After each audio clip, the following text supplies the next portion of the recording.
Segunda lição, 1.2 aí, página 5, 1.2.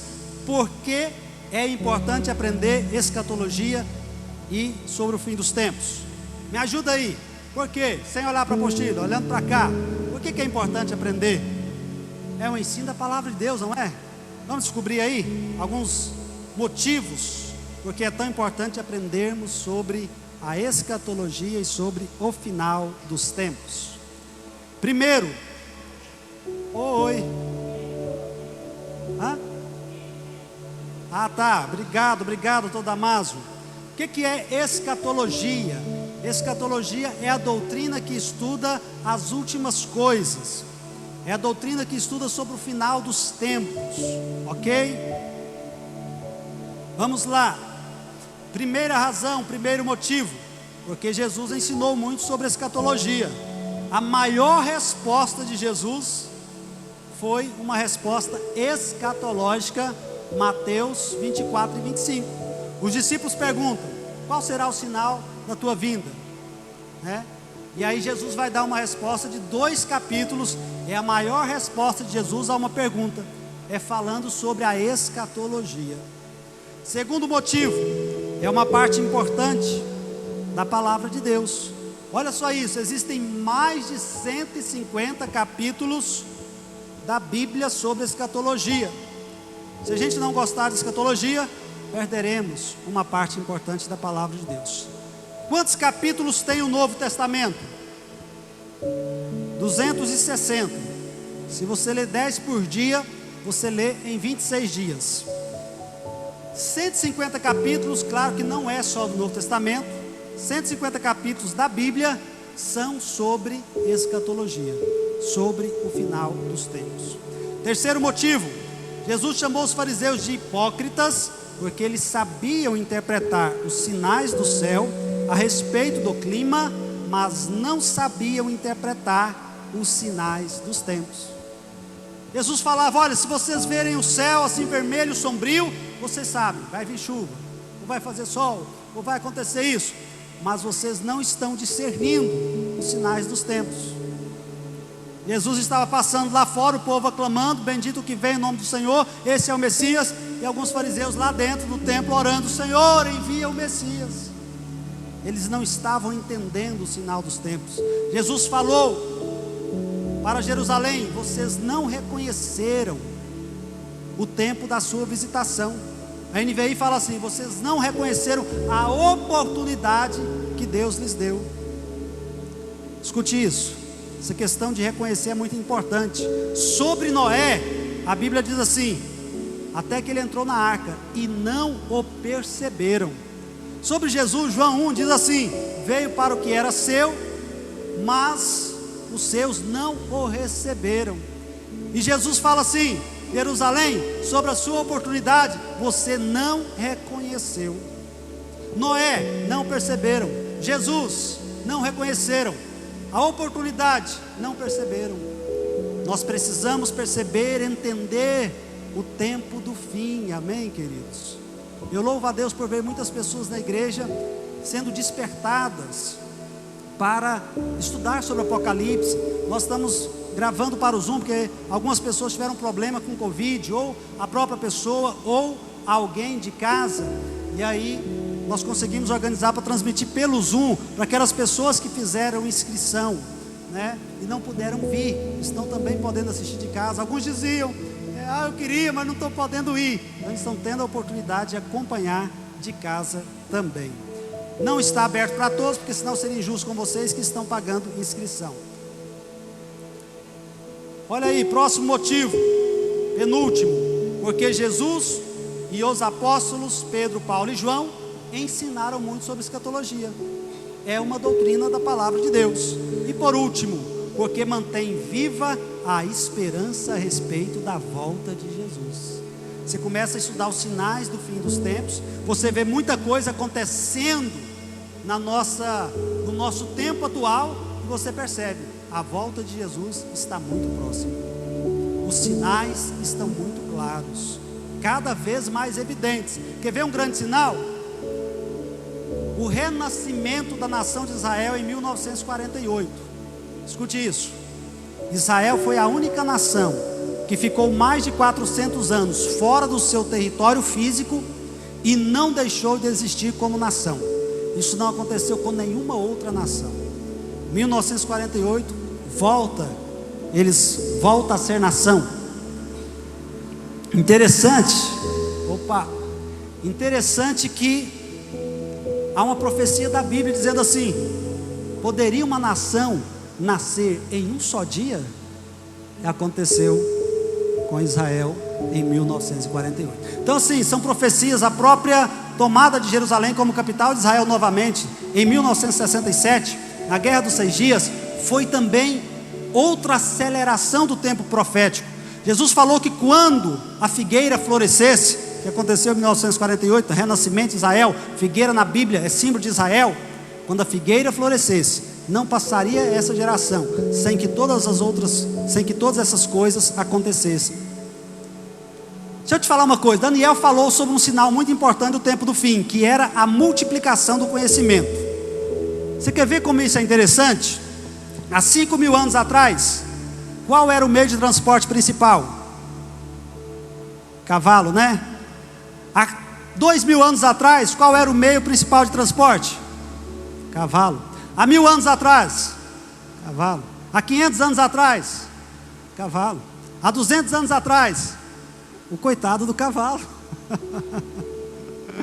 Mas no século XX especialmente, se não estou equivocado, na transição do século XIX para o século XX, começou a haver uma multiplicação do conhecimento na área do transporte. Aí veio os primeiros carros, depois veio o avião. Agora o povo já está fazendo um planejamento de mudar, de criar um povo morando na Lua ou em Marte, com naves espaciais, né? Como é que é? Hoje um carro, né, pode ter 120 cavalos. A força do carro é medida pela quantidade de cavalos que ele consegue carregar. Não, que ele tem no motor, né? Então, agora olha só. O conhecimento se multiplicava a cada 200 anos. Algum tempo atrás, alguns séculos atrás. Hoje, for na medicina, por exemplo, é menos de 5 anos. For na área tecnológica, é menos de 2 anos para o conhecimento se multiplicar, dobrar. Antes, um engenheiro ia estudar algum assunto complicado, há 200 anos atrás, por exemplo, ele não tinha nem telefone para conversar com o outro. Para fazer uma reunião, gastava meses para reunir em um país os melhores engenheiros do mundo, por exemplo. Hoje eles fazem uma reunião virtual, WhatsApp, algum outro aplicativo, e as melhores cabeças pensantes definem, aprendem, criam novas estratégias, novas ideias, novos planos. Então o conhecimento tem se multiplicado de uma forma assustadora. Antes, o povo queria ir lá em Babel fazer uma só língua, ter uma só língua. Hoje, com a internet, voltou a questão de ter uma só língua. Sempre foi um sonho dos homens, e agora muita coisa é uma só língua. Se falou o WhatsApp, 6 bilhões de pessoas entendem o que é isso. Vamos continuar? Autor, data, contexto, destino. 4 pontos aqui que nós vamos ver agora.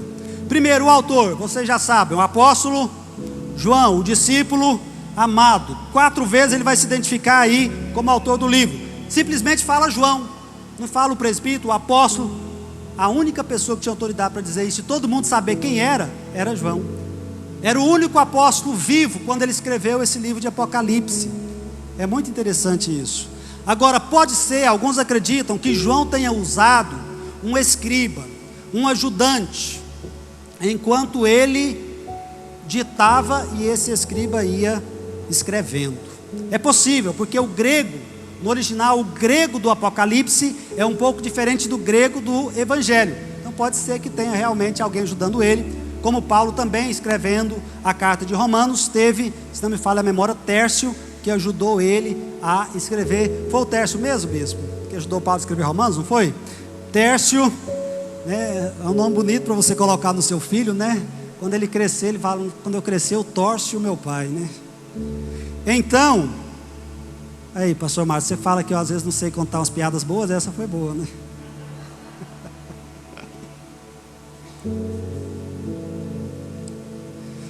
Aleluia. João, o discípulo amado, o discípulo mais íntimo, teve as mais profundas revelações. Aos pés da cruz, aquele que viu de perto o Cristo crucificado, viu também de perto o Cristo exaltado. O segredo para entender Apocalipse é viver aos pés da cruz. É na intimidade que conhecemos com profundidade as mais profundas verdades. Essa é minha, pode colocá-la no seu Instagram amanhã. É na intimidade que conhecemos com profundidade as mais profundas verdades. O Salmo diz assim: quem conhecerá o segredo do Senhor? Melhor dizendo, o segredo do Senhor é para aqueles que o temem. A estes Deus lhes fará saber a sua aliança. A esses que temem ao Senhor, Deus lhes dará a conhecer a sua palavra. Isso aconteceu com João. Jesus revela seus melhores segredos aos seus melhores amigos. Mário? Glória a Deus. Mário, de uns dias para cá, tem crescido muito na amizade com Deus, mas a Luciene, né? Que bênção ver vocês aqui estudando Apocalipse. Já deu uma tarefinha para o Mário, até segunda-feira lê Apocalipse, né? E ele vai ler num dia. Ele leu o livro da consolidação 4 vezes, irmãos. Estou até com medo de discipular o homem. Estou achando que ele está sabendo mais do livro do que eu. Parabéns, Mário. João era pastor da igreja de Éfeso, nessa época que ele escreveu esse livro.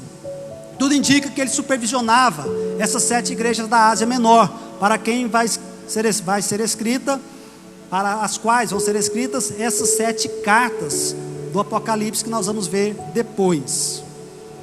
É possível que João estivesse lá em Pátimos, orando para receber, aliás, orando pelas igrejas, porque Jesus vem trazer uma mensagem para as igrejas. Que coisa interessante.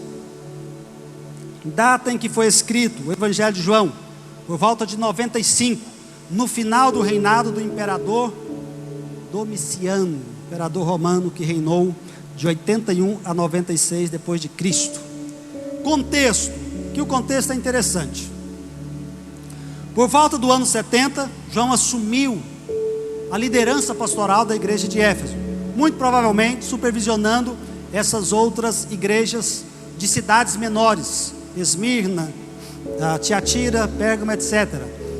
Éfeso era, nessa época, uma das 4 maiores cidades do Império Romano, muito grande.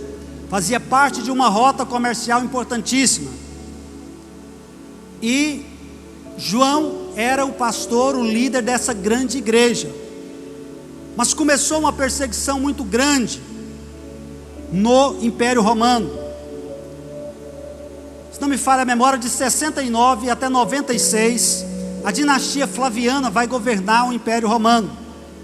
Primeiro Vespasiano Flávio, depois Tito Flávio, que foi o general que destruiu no ano 70 a cidade de Jerusalém. Tito Flávio era filho de Vespasiano. Nesse ano 70 ele era soldado, ainda não era o imperador, e ele comandou o exército romano para destruir Jerusalém, destruir o templo, destruir a cidade. Foi quando aconteceu a chamada diáspora. Os judeus espalharam pelo mundo e só voltariam a retornar a ser nação com seu território físico em 1948. De 81 a 96, por cerca de 15 anos, Domiciano foi o imperador romano, e ele foi um dos mais cruéis. Ele se intitulava de Senhor e Deus. Ele começava seus decretos dizendo mais ou menos assim: eu, Senhor e Deus, Vespasiano, decreto que a partir de agora no Império Romano ninguém mais pode pegar Covid, né? E aí ele dava os decretos lá malucos dele. Estou atualizando. Eu, Senhor e Deus, Vespasiano, decreto que se alguém morrer de Covid não vai poder ter mais nenhum direito. Estou exagerando aqui, né? Mas ele dizia: eu, Senhor e Deus, Vespasiano. Agora os judeus, depois que voltaram do cativeiro da Babilônia, nunca mais tiveram problema com idolatria, e nunca mais iriam reconhecer alguém que fosse Deus a não ser o próprio Deus Altíssimo. E Vespasiano perseguiu duramente os cristãos. Então, eles tentavam matar o apóstolo João. Provavelmente nesse ano 70, João já deveria ser o único sobrevivente. Ele foi o último dos apóstolos a morrer, o único que morreu de morte natural. Então, eles prendem João. Certa vez, conta a história, não está na Bíblia, conta a história, que eles colocaram João num caldeirão fervendo de óleo, e em vez de João sair de lá morto, queimado, assado, ele saiu, foi ungido, porque era óleo, ele saiu ungido, tranquilo, feliz, e não morreu, como aconteceu no Antigo Testamento com Sadraque, Mesaque e Abednego. Então eles não estavam conseguindo matar João, e aí mandam ele para a ilha de Patmos, uma pequena ilha, que ficava ali naquela porção de água entre a Turquia e a Grécia hoje, e era uma ilha, uma prisão romana, e ali as pessoas eram levadas, cristãos ou outros que eram tidos como criminosos ou inimigos do império, eram enviados para ali para trabalhar com pedra, com rochas, quebrando pedras e outros serviços pesados, para morrer à míngua. E então lá está o apóstolo João, com seus mais de 90 anos, nesse serviço pesado. E eles estão pensando: nós não conseguimos matar esse homem, vamos jogar ele lá numa ilha, ele vai calar, ele vai parar de pregar. Pensa só, mais de 85 anos, João, provavelmente, o único dos 12 sobreviventes. Todo mundo queria ouvir aquele homem pregando. Depois, tudo indica que ele voltou de Patmos, voltou para Éfeso, já velhinho, ele já não conseguia mais ir andando para a igreja. Então a história conta que eles carregavam João até a igreja e perguntavam: João, você tem uma palavra para o povo? E ele vinha e falava só uma coisa: filhinhos, amai-vos uns aos outros. No outro domingo, lá vinha o João carregado de novo: João, você quer falar alguma coisa? E ele ia lá: filhinhos, amai-vos uns aos outros. Aí você pensa: pastor, era meio repetitivo. Irmãos, o povo gostava de ouvir, né? O João dá aquela bênção. Quem é que gosta de ouvir o nosso João chegar aqui e dizer: igreja, amai-vos uns aos outros? Uai, parece que foi a parte mais forte do culto até agora, bispo. O pessoal ama vocês mesmo, viu? Então, só dos nossos bichos chegar aqui e estender a mão, já tem gente que é batizado no Espírito Santo, já tem outro que fica emocionado, já tem outro que sai chorando. E quando o bispo prega, os irmãos, que palavra, né? O nosso João continua cheio de amor. Estudando o Apocalipse, pensando sobre João e esse amor de João, eu ficava lembrando do nosso bispo, que ele é chamado por alguns pastores de pedaço de amor ambulante, sabiam? Pastor Geraldo, pastor Marlon, é um desses que chama o bispo Raimundo de pedaço de amor ambulante. Ah, Bia? Chamava? Não, pastor Geraldo Borges, de Brasília. Pastor Geraldo Holmquist não chama mais não, né, pastor Marlon? Então olha só, queridos, é nesse contexto que João vai receber essa revelação.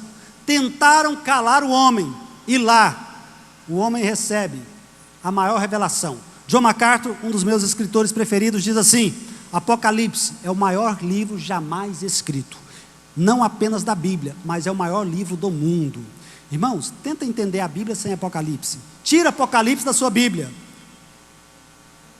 fica sem sentido, porque Apocalipse é o livro da conclusão de todas as coisas. É no Apocalipse que você vai ver que o diabo foi lançado no lago de fogo para sempre. É no Apocalipse que fala do juízo do grande trono branco. É no Apocalipse que fala de Jesus voltando para estabelecer o seu reinado. Fantástico esse livro. Quarto ponto aí, destinatários. Para quem que João escreveu essa carta, esse livro? Num primeiro momento, para as 7 igrejas da Ásia Menor. O próprio Jesus falou: escreve para as 7 igrejas da Ásia Menor. E cita o nome das 7 igrejas. Mas, num segundo momento, como todos os outros livros da Bíblia, foi escrito para todos nós, servos de Deus.